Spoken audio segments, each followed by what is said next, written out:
Hi everybody, thank you that you came to our blog, that you visited our website. Sorry this update is a little bit late, but I was really busy translating a guy from New Zealand.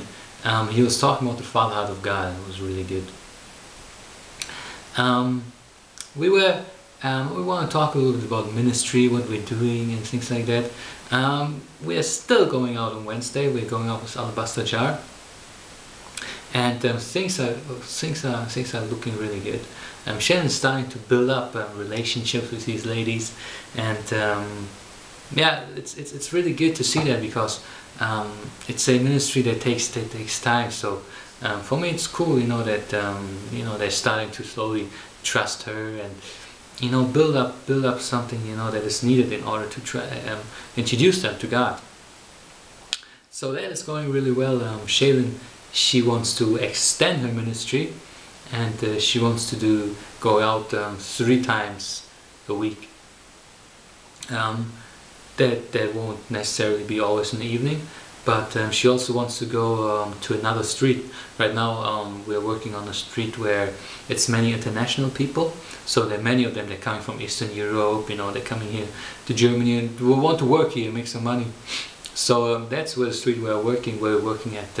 Last week Shaylin went to a street. It's the second big street that everybody in Berlin knows. And they are like the German ladies, and they are working only on the certain street. She started going there, and she said it's totally different.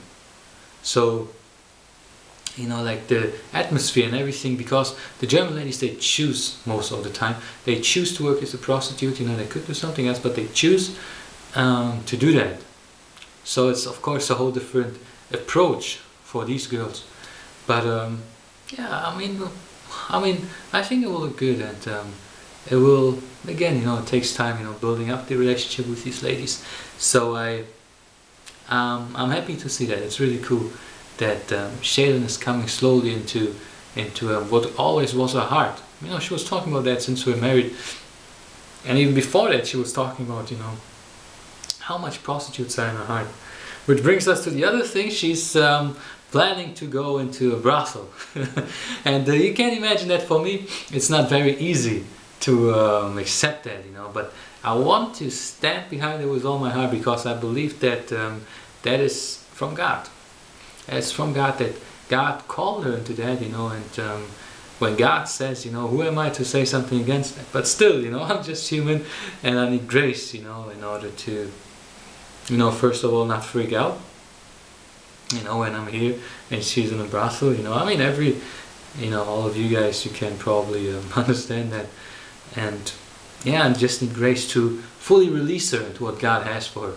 So if you remember me next time, if you're in your prayer time, then it would be good if you could pray for me. But also my ministry is going well. We are still going to Teen Challenge.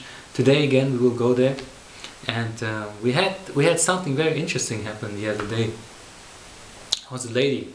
She called at the YWAM place, and she was saying that that there are some problems with her girlfriend, and so we're like, yeah, she told us a little bit the story, and then the result was that she was put into a clinic where they have mentally ill people, and the doctors didn't know what to do with her anymore, and the nurses, and even her friend, she was desperate. And so we went there and we talked to that lady, and praise God, she gave her life to Christ. And it was a lot of work. So we prayed with her, we prayed through some things, and the one big breakthrough that she had was when she realized that now she's not going into hell anymore. And oh, I'm sorry, she's here. It's a little bit unprofessional. I'm sorry for that. So the thing is that she was really like blown away by the fact that she's not going into hell.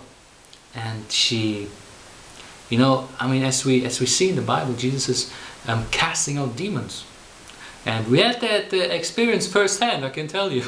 And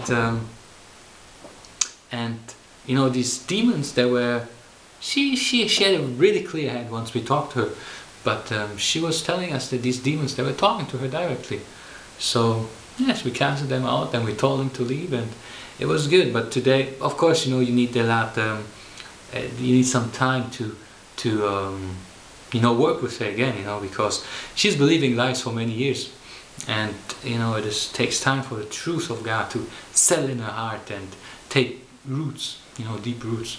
That's what we wanna achieve now, and we want to see her totally in freedom. You know, not just partly, but we want to see her life being restored, and we want to see how she can have a normal life again, and a life as a Christian with this victory, and a life that is marked with the power of the living God. That's what we want to see, and that's what we're working at. So, if you have her in mind, you can pray for her again. That was it for this week. I hope you enjoyed it. We hope that we will bring out the next update maybe maybe by the end of this week. We don't know yet, but if not, then the next week. Shannon's translating this week a German evangelist. He's a pretty good guy, and he's cool. I heard him today, and Shannon's doing a great job, by the way. And yeah, we're looking forward to hear from you soon, and God bless you. Bye bye.